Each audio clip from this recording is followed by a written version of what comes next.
Hello दोस्तों, स्वागत करते हैं अपने study channel study with @P में। आज हम कक्षा 11 केमिस्ट्री के हाइड्रोकार्बन चैप्टर के बारे में जानेंगे।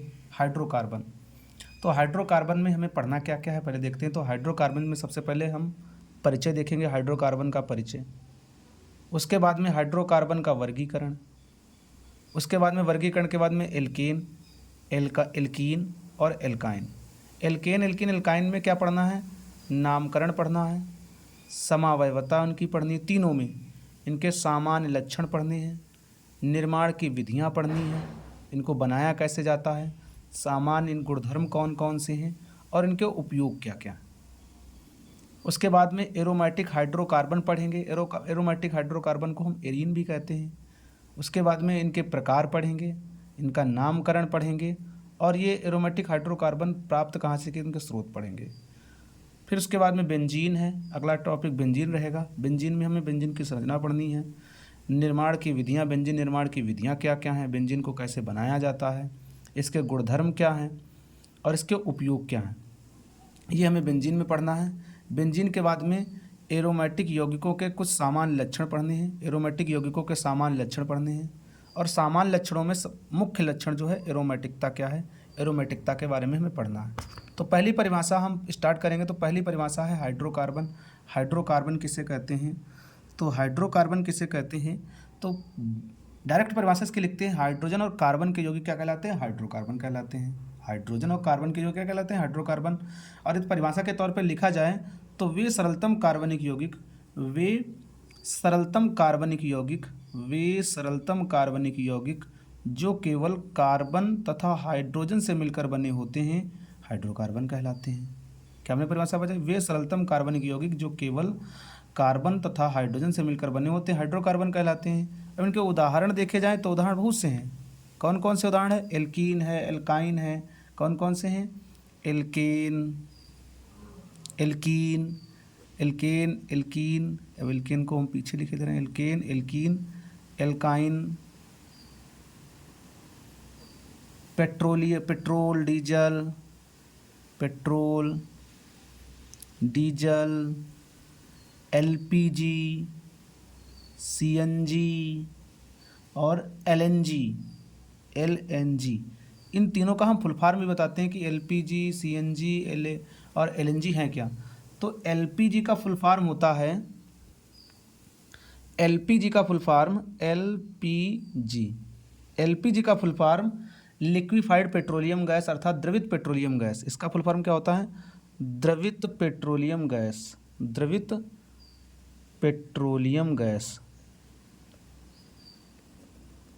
इसका फुल फॉर्म होता है। ऐसे ही हम बात करें सीएनजी का, क्या होता है? कॉम्प्रेस्ड नेचुरल गैस अर्थात संपीड़ित प्राकृतिक गैस। एलएनजी की बात करें, वैसे एलएनजी का भी उपयोग वाहनों में किया जाता है। ये सस्ता आता है एलपीजी की, सीएनजी की तुलना में। इसका भी उपयोग वाहनों में किया जाता है। ये इंजन की शक्ति को बढ़ाता है। इसे हम कहते हैं द्रवित प्राकृतिक गैस, लिक्विफाइड नेचुरल गैस, प्राकृतिक गैस।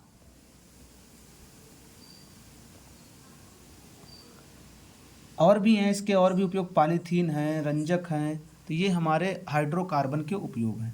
फिर हाइड्रोकार्बन के बाद अगली परिभाषा है कि हाइड्रोकार्बन व्युत्पन्न किसे कहते हैं। हाइड्रोकार्बन व्युत्पन्न क्या होते हैं? तो इसकी परिभाषा में यदि लिखना चाहें तो हाइड्रोकार्बन के हाइड्रोजन परमाणु को किसी अन्य परमाणु द्वारा हटा दिया जाए या विस्थापित कर दिया जाए। कहने का मतलब है कि हाइड्रोकार्बन के हाइड्रोजन परमाणु को किसी अन्य परमाणु द्वारा प्रतिस्थापित कर दिया जाए तो जो यौगिक बनेगा उसे हम क्या कहेंगे? हाइड्रोकार्बन कहेंगे, हाइड्रोकार्बन व्युत्पन्न कहेंगे। अर्थात परिभाषा में क्या लिखते हैं? हाइड्रोकार्बन के हाइड्रोजन परमाणु का किसी अन्य परमाणु या समूह द्वारा प्रतिस्थापन करने पर प्राप्त यौगिक हाइड्रोकार्बन के व्युत्पन्न कहलाते हैं। अब हाइड्रोकार्बन के व्युत्पन्न की बात की जाए तो जैसे मान लो हाइड्रोकार्बन मीथेन है, तो मीथेन के हम एक हाइड्रोजन को हटा दें और यहाँ पर क्लोरीन लगा दें तो क्या हो जाएगा? CH3Cl। तो ये क्या है? हमारा हाइड्रोकार्बन है। क्या हमारा है? हाइड्रोकार्बन। हाइड्रोकार्बन है CH3Cl हाइड्रोकार्बन। इसका नाम क्या होता है? इसका नाम होता है मेथिल क्लोराइड या क्लोरोमीथेन भी कहते हैं। हाइड्रोकार्बन का वर्गीकरण। हाइड्रोकार्बन का वर्गीकरण, हाइड्रोकार्बन को दो भागों में बांटा गया। हाइड्रोकार्बन को क्या किया गया है? दो भागों में बांटा गया। कौन कौन से दो भागों में? एक बांटा गया है अचक्रीय हाइड्रोकार्बन। कौन से हाइड्रोकार्बन? अचक्रीय। अचक्रीय का मतलब खुली श्रृंखला वाले हाइड्रोकार्बन। अचक्रीय का मतलब खुली श्रृंखला वाले हाइड्रोकार्बन। और दूसरों को बांटा गया है चक्रीय हाइड्रोकार्बन।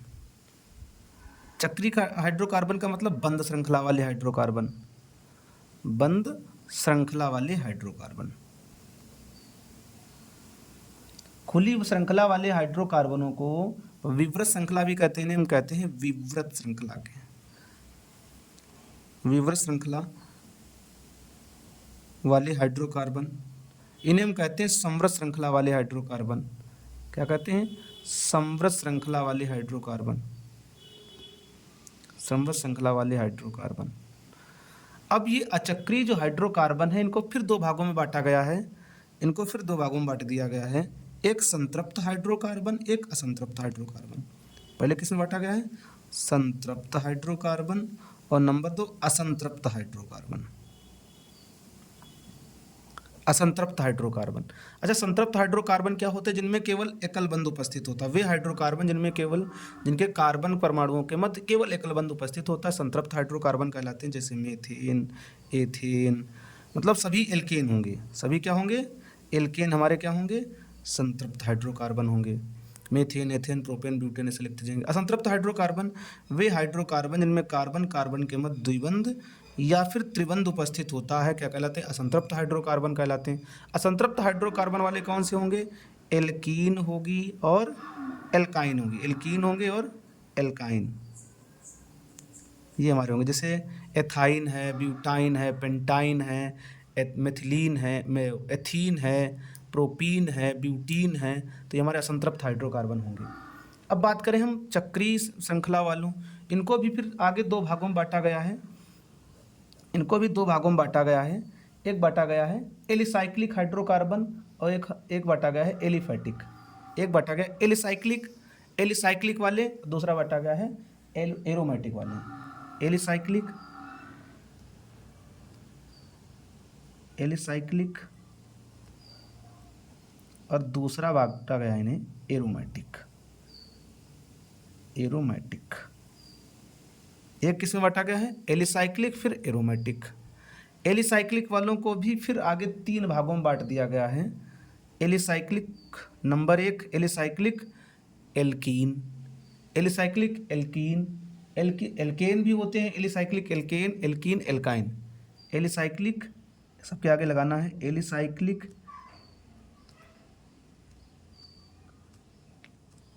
एल्केन।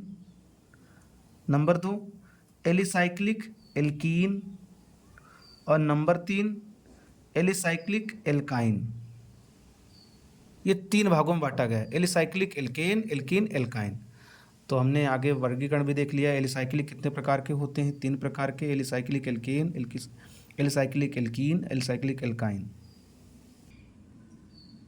अब सबसे पहले देखते हैं चक्रीय, अचक्रीय, अचक्रीय हाइड्रोकार्बन। अचक्रीय हाइड्रोकार्बन की परिभाषा क्या लिखेंगे? वे हाइड्रोकार्बन जिनमें कार्बन परमाणु एक खुली श्रृंखला में व्यवस्थित होते हैं, क्या कहलाते हैं? अचक्रीय हाइड्रोकार्बन कहलाते हैं। परिभाषा में क्या लिखना है? वे हाइड्रोकार्बन जिनमें कार्बन परमाणु, सभी कार्बन परमाणु एक खुली श्रृंखला में व्यवस्थित होते हैं, अचक्रीय हाइड्रोकार्बन कहलाते हैं। लेकिन ध्यान रखना, अचक्रीय हाइड्रोकार्बन सबसे पहले वसा और चर्बी से प्राप्त हुए थे। अचक्रीय हाइड्रोकार्बनों को सबसे पहले वसा और, ये नोट करके लिखना है, अचक्रीय हाइड्रोकार्बनों को सबसे पहले वसा और चर्बी से प्राप्त किया गया था। इसीलिए अचक्रीय हाइड्रोकार्बन वालों को हम एलिफैटिक हाइड्रोकार्बन भी कहते हैं। क्या कहते हैं? Aliphatic hydrocarbon. एलिफैटिक हाइड्रोकार्बन क्यों कहा जाता है? क्योंकि ये वसा और चर्बी से पाए गए थे, चर्बी में पाए गए थे, इसीलिए ध्यान रखना। अब फिर इसके बाद हमने बताया था इन्हें दो भागों में बांटा गया है, एक संतृप्त हाइड्रोकार्बन, एक असंतृप्त हाइड्रोकार्बन। संतृप्त हाइड्रोकार्बन कौन से होंगे? वे हाइड्रोकार्बन जिनमें एकल बंध उपस्थित होता है संतृप्त हाइड्रोकार्बन कहलाते हैं, जैसे करके तुमने परिभाषा बताया है। फिर आगे हेडिंग डालेंगे असंतृप्त हाइड्रोकार्बन। तो वे हाइड्रोकार्बन जिनमें कार्बन कार्बन परमाणुओं के मध्य द्विबंध या त्रिबंध उपस्थित होता है असंतृप्त हाइड्रोकार्बन कहलाते हैं। फिर उसके बाद आगे हैं नंबर 2, जो चक्रीय हाइड्रोकार्बन कौन कौन से होते हैं। चक्रीय हाइड्रोकार्बन किसे कहते हैं? वे हाइड्रोकार्बन जिनमें कार्बन एक बंद श्रृंखला, कार्बन कार्बन की जो कि बंद श्रृंखला व्यवस्थित या बंद श्रृंखला में व्यवस्थित होते हैं, चक्रीय हाइड्रोकार्बन या बंद श्रृंखला वाले हाइड्रोकार्बन कहलाते हैं। वे हाइड्रोकार्बन जिनमें कार्बन बंद श्रृंखला के रूप में व्यवस्थित होते हैं या वलय के रूप में व्यवस्थित होते हैं चक्रीय हाइड्रोकार्बन कहलाते हैं। चक्रीय हाइड्रोकार्बन को दो भागों में बांटा गया है, एक एलिसाइक्लिक हाइड्रोकार्बन और एरोमेटिक हाइड्रोकार्बन। एलिसाइक्लिक और एरोमेटिक। एलिसाइक्लिक हाइड्रोकार्बन क्या है? तो एलिसाइक्लिक हाइड्रोकार्बन क्या होंगे?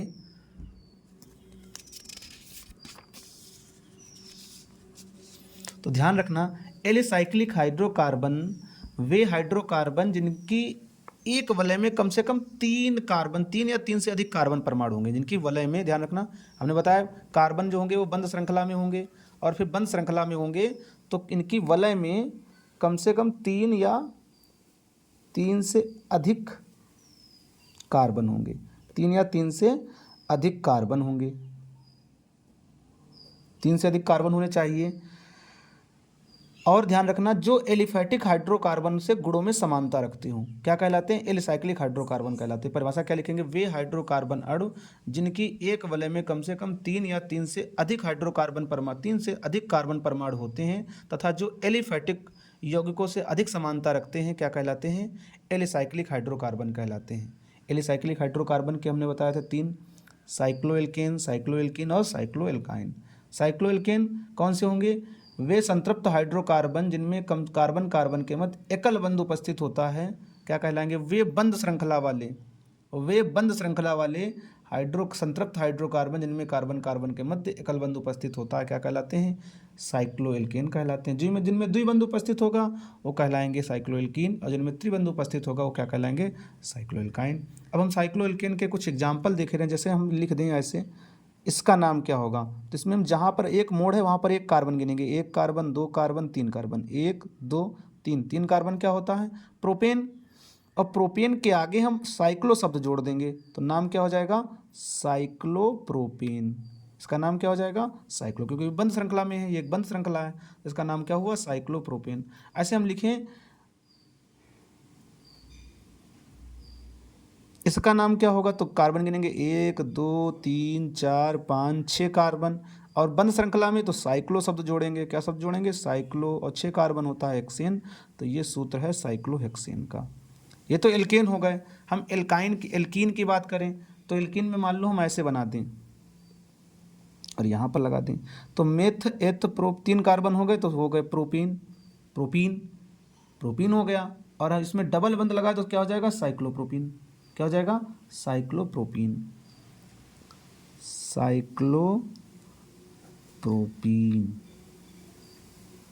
ऐसे ही द्विबंध त्रिबंध लगा होगा तो क्या कहलाएगा? अलग अलग से। त्रिबंध जैसे लगा है, मान लो हम ऐसे लिख दें,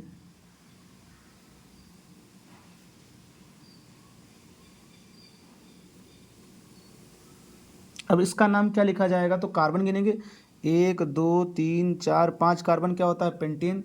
तो साइक्लोपेंट, और त्रिबल बंद लगे होने के कारण इसे हम क्या पढ़ेंगे? साइक्लोपेंटाइन। क्या कहेंगे इसे हम? साइक्लोपेंटाइन। क्या कहेंगे? साइक्लोपेंटाइन कहेंगे। त्रिबल बंद उपस्थित होगा साइक्लोपेंटाइन। पेंटाइन मतलब साइक्लो शब्द जोड़ेंगे, एल्केन, तो उसके बाद में आइन लगा देंगे, और द्विबंध होगा तो साइक्लो प्लस मूल शब्द प्लस इन जोड़ेंगे, और एल्केन होगा तो साइक्लो शब्द जोड़ेंगे, एल्केन का नाम लिख देंगे। अब बात करते हैं एरोमेटिक हाइड्रोकार्बन क्या होते हैं। तो वे हाइड्रोकार्बन जिनमें कम से कम एक बेंजीन वलय उपस्थित होती है। कितनी वलय? एक बेंजीन रिंग उपस्थित होती है, एक बेंजीन वलय उपस्थित होती है। वे हाइड्रोकार्बन जिनमें कम से कम एक बेंजीन वलय उपस्थित होती है एरोमेटिक हाइड्रोकार्बन कहलाते हैं। जैसे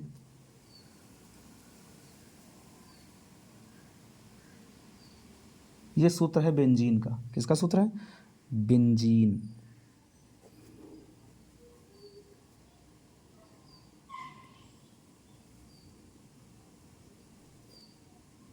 ये सूत्र है टॉलुइन का।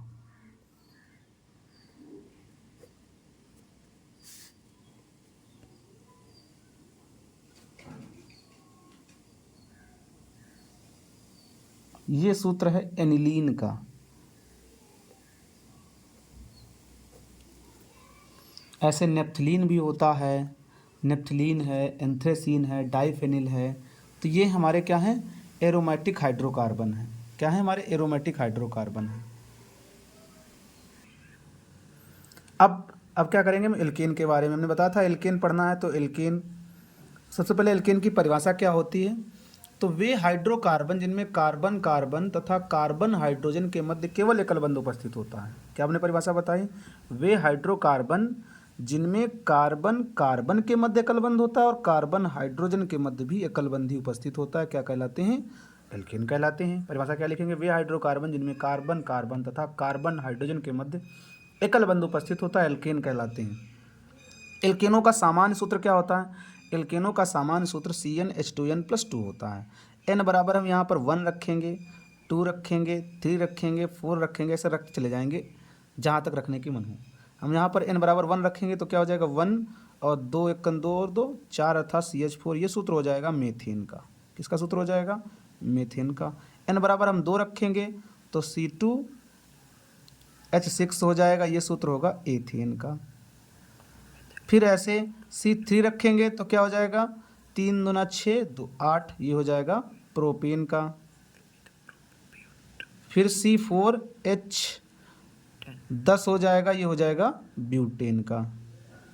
ऐसे methane, ethane, propane, butane, pentane, hexane चलता रहेगा।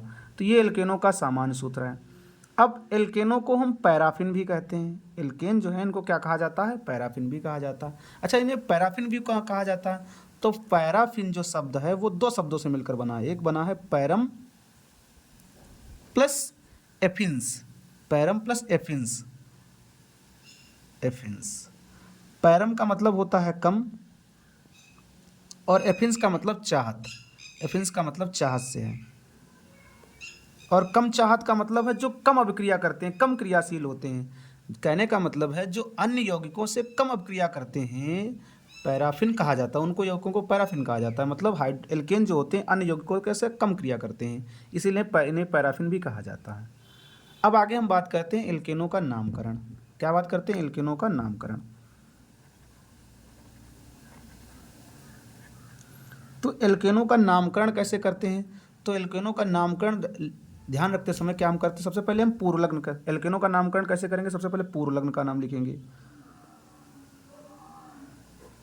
पूर्वलग्न के बाद में मूल शब्द का नाम लिखेंगे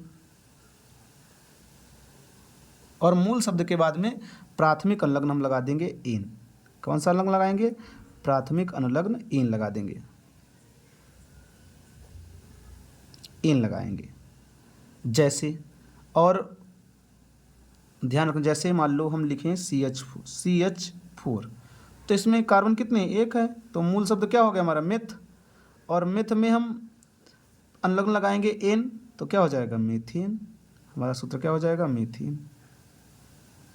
ऐसे ही मान लो C2H6 लिखा है तो कार्बन है यहाँ पर 2 कार्बन क्या होता है? एथेन, एथ, और इसमें एन लगा देंगे तो क्या हो जाएगा? एथेन। ध्यान रखना, सबसे पहले क्या करते हैं हम? सबसे पहले हम पूर्वलग्न इसमें दे नहीं रखा है। पूर्वलग्न क्या होते हैं? पूर्वलग्न क्लोरो, ब्रोमो, आयोडो, नाइट्रो और साइनो, ये पूर्वलग्न में काउंटिंग की जाए, जिनकी पूर्वलग्न में काउंटिंग की जाती है। वैसे हाइड्रॉक्सी भी होता है। तो पूर्वलग्न जो पहले आते हैं इनको वरीयता कम होती है, इनको पूर्वलग्न मानकर नामकरण किया जाता है। उसकी हम बात करते हैं। अब बात करें इसकी सजातीय श्रेणी की, तो ध्यान रखना सजातीय श्रेणी की बात की जाए तो सजातीय श्रेणी में क्या होता है? इनके 2 सदस्यों के बीच, इनके क्रमागत 2 सदस्यों के बीच कितने का अंतर है? यहाँ से घटाएंगे तो 1 कार्बन बचेगा 2 से, यहाँ से 6 से 4 घटाएं कितना बचेगा? CH2। तो इनके 2 क्रमागत सदस्यों के बीच CH2 का अंतर होगा। जब CH2 का अंतर होगा तो हम इसको निकालें सी कार्बन 12 होता है और हाइड्रोजन होता है 1, तो 2 लगे हैं 2, तो 12 और 2 कितना हो जाएगा 14, अर्थात 14 परमाणु इकाई का अंतर होता है, 14 परमाणु इकाई का अंतर होता है, ध्यान रखना। तो सजातीय श्रेणी की क्या हो, सजातीय श्रेणी हम किसे कहेंगे, सजातीय श्रेणी किसे कहेंगे, वे यौगिक जिनके भौतिक और रासायनिक गुण एक दूसरे से समानता रखते हैं, वे यौगिक जिनके भौतिक और रासायनिक गुण एक दूसरे से समानता रखते हैं, वे यौगिक जिनके भौतिक और रासायनिक गुण एक दूसरे से समानता रखते हैं सजातीय श्रेणी कहलाते हैं। सजातीय श्रेणी के क्रमागत 2 सदस्यों के बीच CH2 का अंतर होता है उनका, और 14 परमाणु का अंतर होता है, परमाणु इकाई का अंतर होता है। अब बात करते हैं इनकी समावयवता की। एल्केनों में कौन कौन सी प्रकार की समावयवता पाई जाती है। समावयवता को हम आइसोमेरिज्म कहते हैं, समावयवता को हम क्या कहते हैं, आइसोमेरिज्म। तो एल्केनों में 3 प्रकार की समावयवता पाई जाती है। कौन कौन सी समावयवता पाई जाती है, 3 प्रकार की। एल्केनों में 3 प्रकार की समावयवता पाई जाती है। कौन कौन से, नंबर 1 श्रृंखला समावयवता, सबसे पहली कौन श्रृंखला पाई जाती है, श्रृंखला समावयवता। नंबर 2 स्थान समावयवता, और नंबर 3 संरूपण समावयवता, संरूपण समावयवता। तो समावयवता की बात करें तो एल्केनों में 3 प्रकार की समावयवता पाई जाती है, श्रृंखला समावयवता, स्थान समावयवता और संरूपण समावयवता। श्रृंखला समावयवता एक ही प्रकार की संरचनात्मक, ये भी एक प्रकार की संरचनात्मक समावयवता ही होती है, संरचनात्मक समावयवता होती है। वैसे संरचनात्मक समावयवता के ही भाग हैं, तो ये संरचनात्मक समावयवता होती है। इसके अणुसूत्र समान होते हैं, केवल परमाणु की, कार्बन परमाणु की श्रृंखला में भिन्नता होती है। इसे हम श्रृंखला समावयवता की बात करें तो श्रृंखला समावयवता में अणुसूत्र समान होगा, ध्यान रखना, अणुसूत्र क्या होगा हमारा, समान। अंतर क्या होगा, इनकी कार्बन श्रृंखला में भिन्नता होगी। जो कार्बन श्रृंखला होगी, कार्बन श्रृंखला में भिन्नता होगी, वो क्या कहलाएंगे, हमारे श्रृंखला समावयवी कहलाएंगे। जैसे हम बात कर लें, ऐसे लिख लें CH3 CH2 CH2, ऐसे हम यहाँ पर एक एग्जाम्पल लिखे ले रहे हैं, CH3 CH2 CH2 CH3। एक ये यौगिक है, इसका नाम क्या हो जाएगा, 1 कार्बन 2 3 4 कार्बन, ये ब्यूटेन का सूत्र है। किसका सूत्र है, ब्यूटेन का। अच्छा, हम एक और कार्बन लिखें, ऐसे लिख लें CH3 CH, और यहाँ पर CH3 और नीचे ऊपर भी CH3 लगा दें, तो ये इसका नाम क्या हो जाएगा, 2 मेथिल, इसका नाम हो जाएगा 2 मेथिल प्रोपेन, 2 मेथिल प्रोपेन होगा। अब ध्यान रखना, ये पूर्व लग्न में लगाया गया, अभी हमने नामकरण के लिए क्या बताया था, सबसे पहले पूर्व लग्न, तो जिसकी काउंटिंग नहीं होगा वो पूर्व लग्न में गिना, जिसकी काउंटिंग नहीं हुई है तो ये पूर्व लग्न में गिना जाएगा। तो 2 मेथिल प्रोपेन। तो ये देखो, अब इसके अणुसूत्र और संरचना सूत्र देखे जाएं तो इसमें कार्बन गिनो 1 2 3 4 कार्बन, इसमें भी 4 कार्बन है। हाइड्रोजन गिनो 3 2 5 2 7 3 10, 3 3 6 3 9 1 10, अणुसूत्र समान है। केवल श्रृंखला इसमें 4 हैं, इसमें मूल कार्बन में कितने, 4 कार्बन है, मूल श्रृंखला में 4 कार्बन, इनमें मूल श्रृंखला में कितने कार्बन है, 3 ही कार्बन है। तो ये क्या कहलाएंगे, श्रृंखला समावयवी कहलाएंगे। अब स्थान समावयवी की बात करें, ध्यान रखना, इस श्रृंखला समावयवी की समावयवियों की बात की जाए तो जैसे कार्बन श्रृंखला बढ़ती जाएगी तो इनके समावयवी भी बढ़ते जाएंगे। ध्यान रखना इस चीज़ को, श्रृंखला समावयवता में नोट करके लिखना है, इनकी कार्बन परमाणुओं की श्रृंखला बढ़ती जाएगी तो इनके समावयवियों की संख्या भी बढ़ती जाएगी।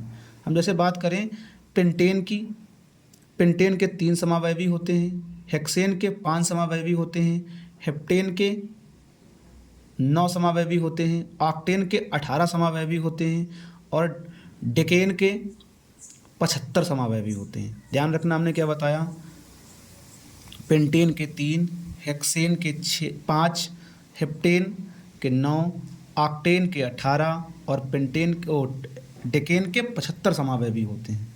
तो समावयवियों की संख्या बढ़ती जाती है। अब जैसे जैसे अणुशाखित होता जाएगा उसका स्थायित्व भी बढ़ता जाएगा। ध्यान रखना, जैसे जैसे अणुशाखित हो जाएगा, स्थायित्व की बात करें, जैसे जैसे अणुशाखित होता जाएगा तो उनका स्थायित्व भी बढ़ता जाएगा। स्थायित्व का क्रम देखा जाए कि कौन सबसे ज़्यादा स्थायित्व है, स्थायी होता है, तो सबसे पहले नॉर्मल पेंटेन की बात कर लें, कोई भी लिख लें, नॉर्मल एल्केन होगा। फिर नॉर्मल एल्केन से ज़्यादा स्थायी आइसो एल्केन होगा, आइसो समूह होगा, और आइसो एल्केन से भी ज़्यादा समावयवी कौन सा होगा, नियो एल्केन होगा, नियो एल्केन। तो कहने का मतलब जितने कार्बन परमाणु की श्रृंखला शाखित होती जाएगी उनका स्थायित्व क्या होता जाएगा, बढ़ता जाएगा। तो ये स्थायित्व का क्रम होता है। अब हम बात करेंगे आगे स्थान समावयवियों की। बात करते हैं हम स्थान समवायता की। स्थान समवायता की बात करते हैं तो स्थान समवायता में अणुसूत्र समान होता है। स्थान समवायता में अणुसूत्र समान होता है, कार्बन की श्रृंखला भी समान होती है, लेकिन प्रतिस्थापियों का स्थान जो होता है वो भिन्न भिन्न होता है। प्रतिस्थापी जो लगे होते हैं उनका स्थान भिन्न भिन्न होता है। लेकिन ये भी ध्यान रखना, मेथेन है, एथेन है, प्रोपेन है, इनके स्थान समावयवी नहीं है। ये स्थान समवायता प्रदर्शित नहीं करते। मेथेन, एथेन, प्रोपेन स्थान समवायता प्रदर्शित नहीं करते हैं। अब इसे स्थान समवायता की बात की जाए तो जैसे हम एक सूत्र लिखे दे रहे हैं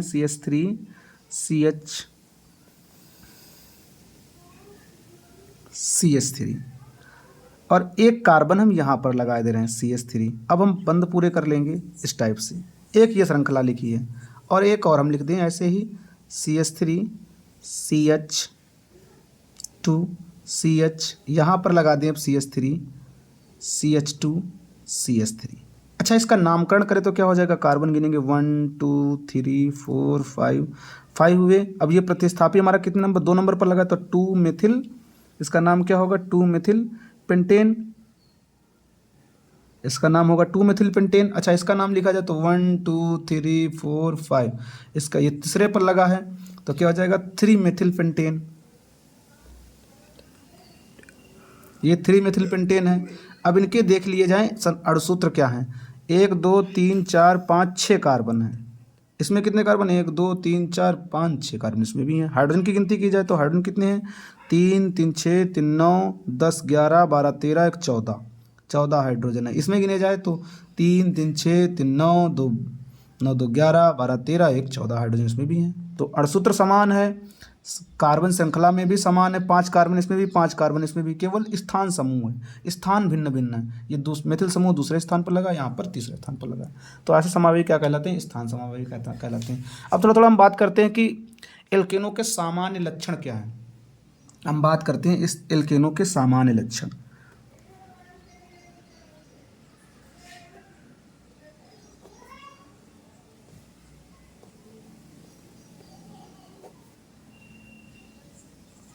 तो एल्केनों के सामान्य लक्षण की बात करें तो सबसे पहले हमने सामान्य सूत्र लिखा ही था। इनका सामान्य सूत्र क्या होता है, CnH2n+2 होता है। ये सामान्य सूत्र होता है। n बराबर हम क्या लिखते हैं, 1 2 3 4 5 6 ऐसे लिखते चले जाते हैं जहाँ तक लिखने का मन हो। तो उसके बाद में बात करी जाए इसमें संकरण की, तो प्रत्येक कार्बन पर इनके प्रत्येक कार्बन जो होता है, इनका प्रत्येक कार्बन जो होता है वो sp3 संकरित अवस्था में, तो संकरण जो होता है sp3 संकरण, प्रत्येक कार्बन sp3 संकरित अवस्था में होता है। और प्रत्येक कार्बन कार्बन के मध्य एकल बंधु उपस्थित होता है। इनमें क्या होता है, प्रत्येक कार्बन कार्बन के मध्य, कार्बन कार्बन के मध्य या कार्बन हाइड्रोजन के मध्य, कार्बन कार्बन के मध्य और कार्बन हाइड्रोजन के मध्य एकल बंधु उपस्थित होता है। और बात की जाए तो एल्केन जो होते हैं एल्कीन और एल्काइन से कम क्रियाशील होते हैं। एल्केन जो होते हैं, एल्केन जो हैं वो कम क्रियाशील हैं, इनसे ज़्यादा क्रियाशील एल्कीन होती है और फिर इससे ज़्यादा क्रियाशील एल्काइन होती है। तो एल्केन क्या होती है, एल्कीन एल्काइन दोनों से कम क्रियाशील होती है। और बात की जाए तो एल्केन में कार्बन कार्बन की बंध लंबाई जो होती है 1.54 एंगस्ट्राम होती है, तथा कार्बन हाइड्रोजन की जो बंध लंबाई होती है, कार्बन हाइड्रोजन की बंध लंबाई होती है 1.12 एंगस्ट्राम होती है। कार्बन की बंध लंबाई हमने क्या बताई, 1.54 एंगस्ट्राम और कार्बन हाइड्रोजन की लंबाई 1.12 एंगस्ट्राम। बंध कोण एल्केन की, हम बंध कोण की बात करें, इनका बॉन्ड एंगल कितना होता है, तो इनका बॉन्ड एंगल होता है 109 डिग्री 28 मिनट बॉन्ड एंगल होता है। कभी कभी ये घटकर 109 डिग्री कहीं कभी दिखाई देगा 109 डिग्री 5 मिनट भी ऐसे दिखाई देगा, 109 डिग्री 5 109.5 डिग्री से भी लिख सकते हो, या 109 डिग्री 5 मिनट भी लिख सकते हो, 28 मिनट भी। तो ये इनके बॉन्ड एंगल होते हैं। यदि ऊर्जा की बात की जाए तो कार्बन तथा कार्बन हाइड्रोजन की पृथक्करण ऊर्जा क्रमशः 83 किलो कैलोरी प्रति मोल और कार्बन की ध्यान देना, कार्बन के बंध को तोड़ने के लिए हमें ऊर्जा कितनी आवश्यकता होगी, 83 किलो कैलोरी प्रति मोल। और कार्बन हाइड्रोजन को तोड़ना है तो हमें आवश्यकता होगी 99 किलो कैलोरी प्रति मोल इतनी ऊर्जा की आवश्यकता होगी, इतनी ऊर्जा की आवश्यकता होगी। और इनका सबसे छोटा सदस्य की बात की जाए कि एल्केन का सबसे छोटा सदस्य कौन सा है, तो एल्केन का सबसे छोटा सदस्य मीथेन है, सबसे छोटा सदस्य मीथेन है, जिसे हम मार्स गैस या प्राकृतिक गैस भी कहते हैं। इस मीथेन को हम क्या कहते हैं, मार्स गैस या प्राकृतिक गैस भी कहते हैं। अच्छा, इसको मार्स गैस क्यों कहा जाता है, क्योंकि दलदली स्थानों में पाई जाती है, इसलिए इसे मार्स गैस भी कहा जाता है, प्राकृतिक गैस इसके नाम होंगे। इसे मीथेन गैस को हम फायर डैम्प भी कहते हैं। क्या कहते हैं, फायर डैम्प। मीथेन गैस को हम फायर डैम्प भी बोलते हैं। क्यों बोलते हैं, क्योंकि दलदली स्थानों में पाया जाता है और इससे आग जैसी लग जाती है, इसीलिए इसे हम फायर डैम्प कहते हैं। और एलपीजी की बात करें तो एलपीजी में प्रोपेन और ब्यूटेन का मिश्रण होता है। जो घरेलू एलपीजी जो है, एलपीजी जो गैस है, इसमें मुख्यतः प्रोपेन और ब्यूटेन का मिश्रण होता है। मुख्यता की बात करें, वैसे और भी हाइड्रोकार्बन होते हैं, मुख्यता की बात करें प्रोपेन और ब्यूटेन का मिश्रण होता है, जो घरेलू सिलेंडरों में उपयोग किया जाता है। कोल गैस की बात करें कि कोल गैस में क्या होता है, तो कोल गैस में मुख्यतः ब्यूटेन और आइसोब्यूटेन होते हैं। क्या होते हैं, ब्यूटेन और आइसोब्यूटेन, ये कोल गैस में मुख्यतः पाया जाता है, ध्यान रखना है। सीएनजी का मुख्य घटक, सीएनजी की बात करें तो सीएनजी का मुख्य घटक क्या होता है, तो सीएनजी का मुख्य घटक मीथेन ही होता है। और भी यहाँ से इसका उपयोग स्वचालित वाहनों में किया जाता है।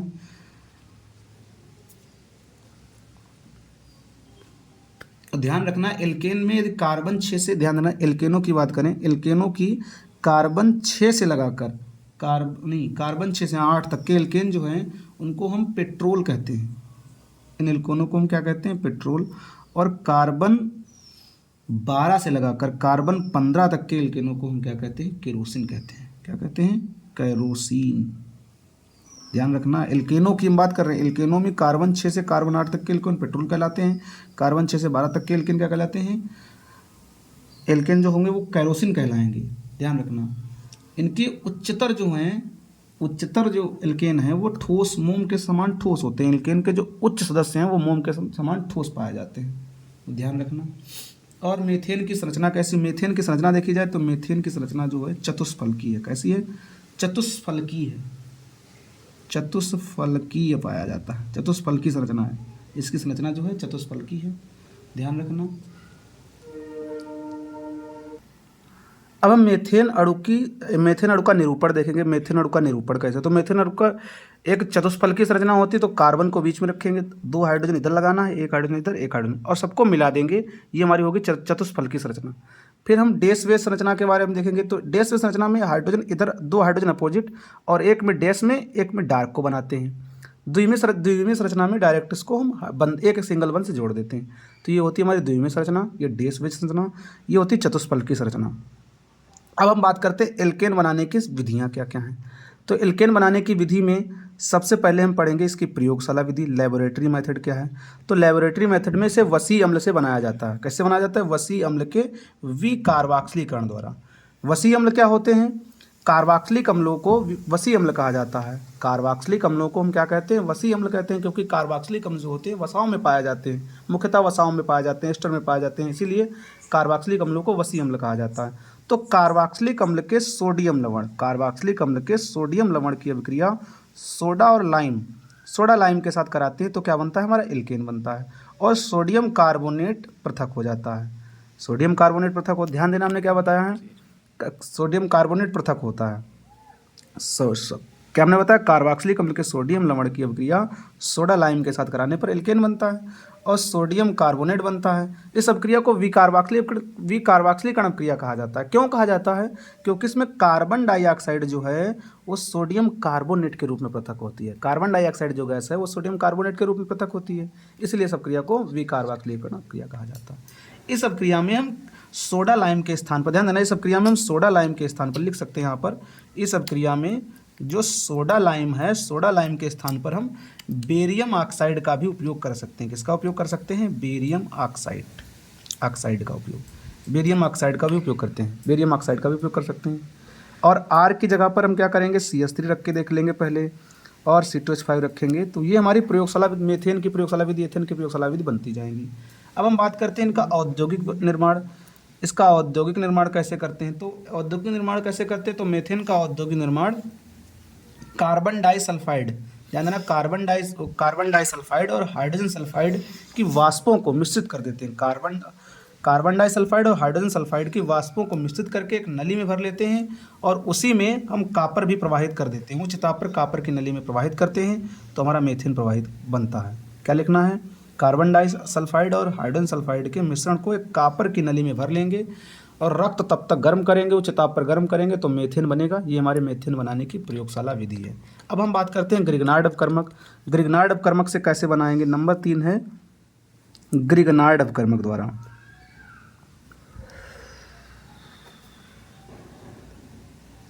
तो ग्रिग्नार्ड अपकर्मक कहते किसे हैं? सबसे पहले ग्रिग्नार्ड अपकर्मक देखेंगे। तो ग्रिग्नार्ड अपकर्मक RMgX के यौगिक ग्रिग्नार्ड अपकर्मक कहलाते हैं। RMgX के यौगिक क्या कहलाते हैं? ग्रिग्नार्ड अपकर्मक। इसे ग्रिग्नार्ड अपकर्मक क्योंकि इसे विक्टर ग्रिग्नार्ड ने बनाया था, इसीलिए इसे ग्रिग्नार्ड अपकर्मक कहा जाता है। ध्यान रखना, ग्रिग्नार्ड अपकर्मक की अभिक्रिया सक्रिय हाइड्रोजन युक्त। सक्रिय हाइड्रोजन किसे कहते हैं? ऑक्सीजन। ध्यान रखना, ऑक्सीजन हो, नाइट्रोजन हो, सल्फर हो या ट्रिपल बंध से जुड़ी हाइड्रोजन, इनसे यदि कोई हाइड्रोजन जुड़ी है तो उसे हम क्या कहते हैं? सक्रिय हाइड्रोजन कहते हैं। इसे क्या कहते हैं हम? सक्रिय हाइड्रोजन कहते हैं। सक्रिय हाइड्रोजन की परिभाषा हमने क्या बताई? सल्फर, ऑक्सीजन, नाइट्रोजन या ट्रिपल बंध से संबंध जुड़ी हाइड्रोजन को सक्रिय हाइड्रोजन कहा जाता है। जैसे जल में सक्रिय हाइड्रोजन होता है, फिनाल में सक्रिय है, अल्कोहल में है, एमीन में है, और कोई भी एमीन हो, इनमें सक्रिय हाइड्रोजन होती है। तो हम ग्रिग्नार्ड अपकर्मक की अभिक्रिया, RMgX की अभिक्रिया सक्रिय हाइड्रोजन युक्त यौगिक के साथ करा लें। तो सक्रिय हाइड्रोजन मान लो हम अभिक्रिया करा ले रहे हैं H2O के साथ। H2O के साथ अभिक्रिया कराएंगे तो H2O को हम कैसे लिख देंगे? H2O को हम इस टाइप से लिख सकते हैं, HOH। जब HOH में लिखेंगे तो क्या करना है? जो H वाला पार्ट है इसमें जोड़ देना, यहाँ पर H वाला पार्ट इसके साथ जोड़ देना, इस R के साथ, तो RH बन जाएगा। और क्या होगा? MgX लिखा है, MgX, और OH वाला पार्ट इसके पीछे जोड़ देना। ये हमारा क्या बनता है? एल्केन बनता है। और भी हम एक रिएक्शन लिखें तो RMgX ही लिखा है, इसकी अभिक्रिया HCl के साथ यदि करा दी जाए तब भी बनेगा। तो ये वाला H यहाँ पर लगा देना तो RH बनेंगे, और MgX यहाँ पर Cl लगा देना, ये भी हमारा एल्केन है। तो ये हमारे एल्केन प्राप्त होते हैं। R की जगह पर हमने बताया CH3 रख के देख लेना। R की जगह पर CH3, C2H5, C6, C3H7 ऐसे रखते जाओगे। C2H5, C3H7 रखेंगे तो हमारे मेथेन, एथेन, प्रोपेन, ब्यूटेन बनते चले जाएंगे। ये याद रखना ये है। उसके बाद में आगे अन्य विधियों को भी देखते हैं। अन्य विधियों में जैसे ग्रिग्नार्ड अपकर्मक, जिसे हम वुड्स अपक्रिया द्वारा कैसे बनाते हैं। अगली विधि है वुड्स अपक्रिया द्वारा। वुड्स अपक्रिया द्वारा। अब वुड्स अपक्रिया देखेंगे क्या होती है। वुड्स अपक्रिया इंपॉर्टेंट है, ध्यान रखना। वुड्स अपक्रिया जो है वो इम्पोर्टेंट है। क्या है वुड्स अपक्रिया?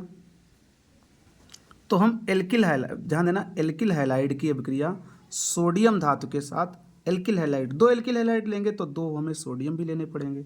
एल्किल हैलाइड की अभिक्रिया शुष्क ईथर के साथ कराते हैं तो एल्केन प्राप्त होते हैं। क्या प्राप्त होते हैं? एल्केन। अर्थात हम अभिक्रिया होती कैसे है? तो ये वाले एल्केन R बन जाता है हमारा, 2NaX बन जाता, तो ये बन गया 2NaX, ये एल्केन बना। तो परिभाषा कैसे लिखते हैं? एल्किल हैलाइड की अभिक्रिया सोडियम धातु के साथ शुष्क ईथर के उपस्थित कराते तो एल्केन बनते हैं।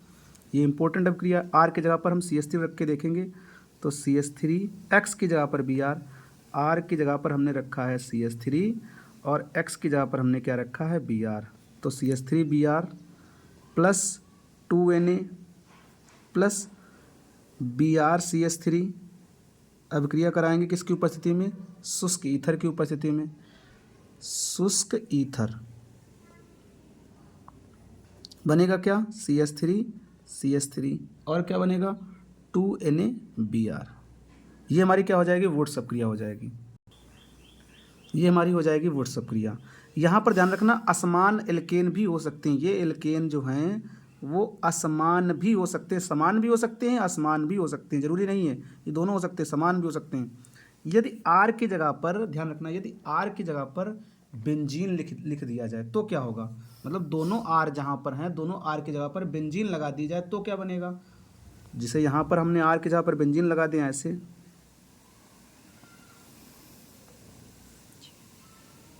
और यहाँ पर Br प्लस 2Na। अब क्रिया वैसे ही कराई जाए, यहाँ पर भी हम Br लिख लें और लगा दें हम बेंजीन। अब क्या, अब क्रिया शुष्क ईथर की उपस्थिति में हो, शुष्क ईथर की उपस्थिति में, तो वही होने वाला है। 2NaBr बन जाएगा और क्या बन जाएगा, बाइफेनिल बनेगा। क्या बनेगा, बाइफेनिल। ये दोनों एक में जुड़ जाएंगे, अर्थात इस टाइप से जुड़ा हुआ यौगिक बनेगा हमारा। इसे हम क्या कहते हैं, बाइफेनिल कहते हैं। क्या कहते हैं, बाइफेनिल बनेगा। और क्या बना है, 2NaBr बन जाएगा। और इस अभिक्रिया को कहते हैं हम फिटिंग अभिक्रिया। इस अभिक्रिया को हम क्या कहते हैं, फिटिंग अभिक्रिया। जो ये लिखी अभिक्रिया है, ये फिटिंग अभिक्रिया है, फिटिंग अभिक्रिया। इस अभिक्रिया को हम फिटिंग अभिक्रिया कहते हैं। और यहीं पर ध्यान रखना है, यदि एक को हम बेंजीन रिंग लें और दूसरे को हम एल्किन, मतलब एक एल्किल हैलाइड लें, एक एल्किल हैलाइड लें और एक एरीन ले लें, एक एल्किल हैलाइड लें, एक एरीन ले लें, तो क्या क्या बनेगा, तो क्या प्राप्त होगा। जैसे हम लिख लें, यहीं पर लिख लें, यहाँ पर बेंजीन रिंग लगा दें ऐसे, और 2Na के साथ ही अभिक्रिया कराएं, और यहाँ पर Br और यहाँ पर CH3 लगा दें, और शुष्क ईथर की ही उपस्थिति में अभिक्रिया कराएं, तो हमारा उत्पाद अलग होगा। ये वाला तो वही रहेगा 2NaBr, इसमें कोई परिवर्तन नहीं, केवल परिवर्तन यहाँ पर इस टाइप का यौगिक हमें प्राप्त होगा। इसे हम कहते हैं टालुइन। क्या कहते हैं, टालुइन। और इस अभिक्रिया को तब हम कहेंगे वुड्स फिटिंग अभिक्रिया, क्योंकि ये एक वुड्स अभिक्रिया, एक फिटिंग अभिक्रिया, दोनों को कंबाइन करके लिखा गया है। तो ये सब क्रिया को कहेंगे हम वुड्स फिटिंग अभिक्रिया। तो हमने क्या क्या बताया, वुड्स अभिक्रिया बताई, ये वाली वुड्स अभिक्रिया, ये फिटिंग अभिक्रिया, ये वुड्स फिटिंग अभिक्रिया। वैसे ये दोनों तीनों अभिक्रियाएँ इंपॉर्टेंट हैं। तो हमने क्या बताया है, वुड्स अभिक्रिया और वुड्स फिटिंग अभिक्रिया, वुड्स फिटिंग अभिक्रिया। अब आगे हम देखते हैं कोल्वे अभिक्रिया क्या है। तो कोल्वे की विद्युत अपघटनी विधि क्या है, तो कोल्वे की विद्युत अपघटनी विधि में कार्बोक्सिलिक अम्ल का कोई हैलाइड लेते हैं, कार्बोक्सिलिक अम्ल के हैलाइड का वैद्युत अपघटन कराते हैं, तो एनोड पर एल्केन बनते हैं, कार्बन डाइऑक्साइड गैस बनती है, कैथोड पर हाइड्रोजन गैस बनती है। तो ये हाइड्रोजन बनाने की भी विधि है, ध्यान रखना, ये हाइड्रोजन बनाने की भी विधि है, ये कोल्वे विधि से। और यहाँ पर ध्यान रखना, ये दो, क्योंकि आर दो लगे हैं तो यहाँ पर हमें 2 से गुणा करानी पड़ेगी। यदि हम यहीं पर लिख लें, इसकी अभिक्रिया करा दें, और ध्यान रखना इस विधि द्वारा मेथेन को नहीं बनाया जाता, इस विधि से मेथेन को नहीं बनाया जाता, ये मेथेन बनाने की विधि नहीं है। ध्यान रखना, हम लिख लें 2 CH3 COO Br plus 2 H2O, विद्युत अपघटन करा दें यदि, यहाँ पर क्या बनेगा, CH3 प्लस 2 CO2, ये तो बन जाएगा हमारा एनोड पर। कैथोड पर 2 KOH बनेगा और KOH बनेगा।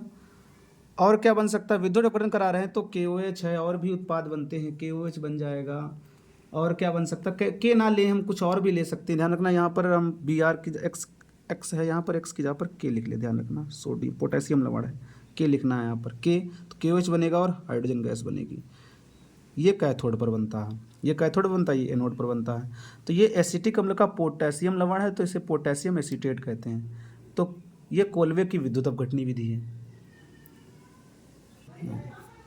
घर में अब देखेंगे सवात्य संडरेन अभिक्रिया क्या है। सवात्य संडरेन अभिक्रिया क्या है, तो सवात्य संडरेन अभिक्रिया में एल्कीन या एल्काइन की हम रेने निकिल के साथ अभिक्रिया कराएंगे, और रेने निकिल से गर्म करेंगे तो हमें क्या प्राप्त होंगे, एल्केन प्राप्त होंगे। क्या प्राप्त होंगे, एल्केन प्राप्त होंगे।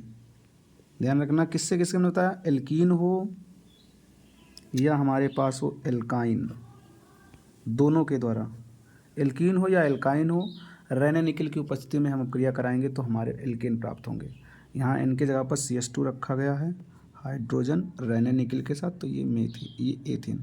ध्यान रखना है, इस अभिक्रिया से भी मीथेन नहीं बनाया जाता, इस अभिक्रिया से भी मीथेन नहीं बनता। अब रेने निकिल की बात करें तो रेने निकिल क्या होता है, ये निकिल और एल्युमिनियम की मिश्र धातु होती है, निकिल एल्युमिनियम की मिश्र धातु होती है।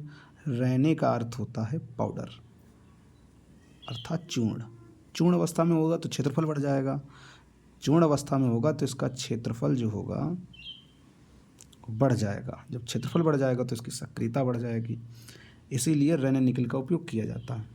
और ध्यान रखना, पैलेडियम का भी उपयोग कर सकते हैं, पैलेडियम जो है PD, वो निकिल से ज़्यादा क्रियाशील है, निकिल से ज़्यादा क्रियाशील है पैलेडियम। अब बात करते हैं हम जल गैस द्वारा। तो जल गैस कार्बन मोनोऑक्साइड और हाइड्रोजन गैस के मिश्रण को हम जल गैस कहते हैं, वाटर गैस। इसको हम निकिल के साथ यदि गर्म कर दे 200 डिग्री सेल्सियस पर, तो हमारा मीथेन प्राप्त होता है CH4। और क्या बन जाएगा? जल बन जाएगा। ध्यान रखना, जल गैस को हम निकिल के साथ 200 डिग्री सेल्सियस पर क्रिया करें तो मीथेन प्राप्त होती है। ये हमारी हो गई जल गैस समीकरण द्वारा। अब हम बात करते हैं कोरे हाउस अपक्रिया क्या है। तो कोरे हाउस अपक्रिया भी इम्पोर्टेंट है। कोरे हाउस संश्लेषण क्या है? तो कोरे हाउस संश्लेषण से कैसे बनाया जाता है? तो एल्किल हैलाइड को पहले लिथियम के साथ शुष्क ईथर की उपस्थिति में क्रिया करते हैं तो आर एल्किल, आर लिथियम बनता है। फिर आर लिथियम को कापर हैलाइड के साथ, कापर के हैलाइड के साथ, तो ये जुड़ जाता है Cu, तो यहाँ पर बनता है RuCuLX। Lithium dialkyl cuprate, lithium dialkyl cuprate बनता है इसकी, एल्किल हैलाइड के साथ अपक्रिया कराते हैं तो एल्केन बनते हैं, अंततः एल्केन बनते हैं। ये जो बना है इसका नाम हमने बताया है लिथियम डाई एल्किल क्यूप्रेट। इसको हम गिलमान अभिकर्मक कहते हैं। क्या कहते हैं? गिलमान अभिकर्मक, गिलमान अभिकर्मक कहते हैं। इसमें क्या कहते हैं? गिलमान अभिकर्मक कहते हैं, ध्यान रखना है। तो एल्किल हैलाइड लिथियम के साथ शुष्क ईथर की उपस्थिति में उपक्रिया तो आर एल्किल बना, एक्स को अलग कर दिया, LX बना लिया, RLi बना लिया। फिर RLi की कापर हैलाइड के साथ अपक्रिया कराए तो R2CuLi बना है और LiX बना है। फिर इसी की अपक्रिया एल्किल हैलाइड से कराएंगे तो एल्केन बनेंगे और LrCu बनेगा, LiX बनेगा। ये एल्केन बनाने की विधि है। अब आगे पढ़ते हैं कि आगे दो और विधियां दे रखी, 2-3। वुल्फ किस्नर विधि। क्या दे रखी विधि का नाम? वुल्फ किस्नर विधि। अच्छा, वुल्फ किस्नर विधि क्या है? वुल्फ किस्नर विधि क्या है? वुल्फ किस्नर विधि क्या है? तो वुल्फ किस्नर विधि में कार्बोनिल समूह युक्त, कार्बोनिल समूह होता है। कार्बोनिल समूह कौन सा होता है? ये वाला समूह कार्बोनिल समूह कहा जाता है। अब हम देखेंगे वुल्फ किस्नर विधि क्या होती है। वुल्फ किस्नर भी इंपॉर्टेंट विधि, कक्षा 12 में पूछी जाती है, इसको भी इंपॉर्टेंट लिख लेना। वुल्फ किस्नर विधि में क्या होता है? कार्बोनिल समूह युक्त यौगिक होंगे, ये कार्बोनिल कहा जाता है। जिसमें इस प्रकार का समूह मिल जाए, इस समूह को हम कार्बोनिल समूह कहते हैं। इसमें हाइड्रोजन, ये H2 सूत्र होता है हाइड्रोजन की, हाइड्रोजन के साथ अपक्रिया कराते हैं सोडियम एथॉक्साइड की उपस्थिति में। 453 केल्विन टेम्परेचर होता है। अभिक्रिया कराते हैं तो ये CO समूह है वो CH2 में कन्वर्ट हो जाता है। किस में कन्वर्ट होता है? CH2 में। बाकी यहाँ पर जो लगा ये, अर्थात ये क्या बनते हैं? हमारे एल्केन बनते हैं। अब जैसे हम बात करें यहाँ पर क्या लिख सकते हैं? इसे हम लिख लें CH3, C डबल बंद में C, CH3। ये हमारा नाम है एसीटोन का। किसका सूत्र है? एसीटोन का। अभिक्रिया कराएं हम NH2 हाइड्रोजन के साथ सोडियम एथॉक्साइड के साथ 453 केल्विन पर। यहाँ पर हाइड्रोजन वगैरह जोड़ लेना, तो यहाँ पर क्या हो जाएगा? CH3, CH2 और CH3 हो जाएगा। तो ये हमारा क्या है? मेथेट प्रोपेन, प्रोपेन बनेगा। तो ध्यान रखना, ये हमारी क्या है? वुल्फ किस्नर विधि। इसमें CO समूह जो है वो CH2 में कन्वर्ट होता है। अब एक और विधि है सेम ही, क्लीमेंसन अपचयन अपक्रिया। क्लीमेंसन अपचयन, क्लीमेंसन अपचयन अपक्रिया क्या है? क्लीमेंसन अपचयन अपक्रिया भी सेम रहती है, उसमें भी कार्बोनिल समूह ही होता है। बस यहाँ पर याद रखना, इसका अपचयन कराते हैं जिंक अमलगम के साथ, जिंक अमलगम और सांद्र HCl। ध्यान रखना, जिंक अमलगम और सांद्र HCl के साथ हम इसमें अपचयन कराएंगे तो बनेगा क्या? ये CO समूह जो है वो CH2 में कन्वर्ट हो जाएगा। किस में कन्वर्ट हो जाएगा? CH2 में। एल्केन बनेंगे और हमारा जल बन जाएगा। तो याद रखना, ये भी वही विधि है। जैसे हम लिख लें यहाँ पर CH3 ऐसे करके, CH3 CO, इसको ऊपर लिख लें ऐसे CO CH3। और इसका ये भी एसीटोन का ही सूत्र है। इसका अपचयन कराएं जिंक अमलगम और सांद्र HCl के साथ, तो ये वाला CO समूह किस में कन्वर्ट हो जाएगा? CH2 में, और हमारा CH3 बनेगा H2O। तो ये हमारी कौन सी विधि हो गई? ये हमारी हो गई क्लीमेंसन अपचयन विधि।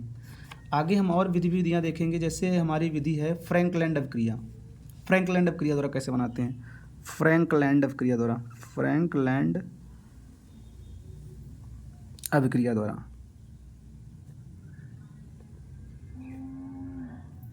इससे कैसे बनाएंगे? तो ध्यान रखना फ्रैंकलैंड अभिक्रिया द्वारा कैसे बनाएंगे, इसमें भी एल्किल हैलाइड ही लिए जाएंगे। एल्किल हैलाइड उसमें वुड्स अभिक्रिया में यहाँ पर सोडियम धातु ली जाती है, यहाँ पर हम इसमें जिंक धातु ले लेते हैं। एल्किल हैलाइड इसमें भी लिख लें, उल्टा करके लिख लेना। शुष्क ईथर के साथ अभिक्रिया कराएंगे, शुष्क ईथर, तो ये हमारा बन जाएगा ZnX2। क्या बन जाएगा? ZnX2। और ये एक आर क्या बनता है हमारा? एल्केन बनता है। हमारा एल्केन बनाने की विधि है। यहाँ पर हम लिख के देख लेंगे CH3, X की जगह पर Br और जिंक है, और X की जगह पर Br, R की जगह पर CH3। शुष्क ईथर की उपस्थिति में अभिक्रिया करानी है हमें, तो बनेगा क्या? ये वाला R CH3 हो जाएगा हमारा, बनेगा एथेन। और ZnX की जगह पर हमारे ने क्या लिया है? Br लिया है, तो ये हमारा क्या बन जाएगा? ZnBr2 बन जाएगा। ये हमारी फ्रैंकलैंड अभिक्रिया है। और भी ध्यान रखना, यदि हम कोई कार्बोनिल युक्त यौगिक हैं, ये कहीं पर हैं, तो उनका हम अपचयन यदि लाल फास्फोरस HI के द्वारा करा दें तब भी एल्केन ही बनते हैं। जैसे यहाँ पर हम मान लो लिख लें, ऐसे नोट करके ये भी लिख सकते हैं कि मान लो एल्कोहल है, इसका अपचयन हम करा दें लाल फास्फोरस HI की उपस्थिति में, रेड फी और HI के अपचयन कराएं, 223 केल्विन टेम्परेचर ले लेना, तो ये वाला OH हट जाएगा, यहाँ पर क्या आ जाएगा? H आ जाएगा, RH एल्केन बन जाएंगे, H2O बनेगा और आयोडीन गैस मुक्त हो जाएगी। ये भी एल्केन बनते हैं। तो ध्यान रखना, यदि कहीं पर ऐसे समूह हैं उनसे भी एल्केन बनते हैं, तो लाल फास्फोरस HI द्वारा अपचयन करके भी हम एल्केन बना सकते हैं। अगले वीडियो में हम एल्केन के भौतिक गुण, रासायनिक गुण क्या होते हैं, एल्कीन क्या होती है, एल्कीन के भौतिक रासायनिक गुण क्या होते हैं, नेक्स्ट वीडियो में समझेंगे। धन्यवाद।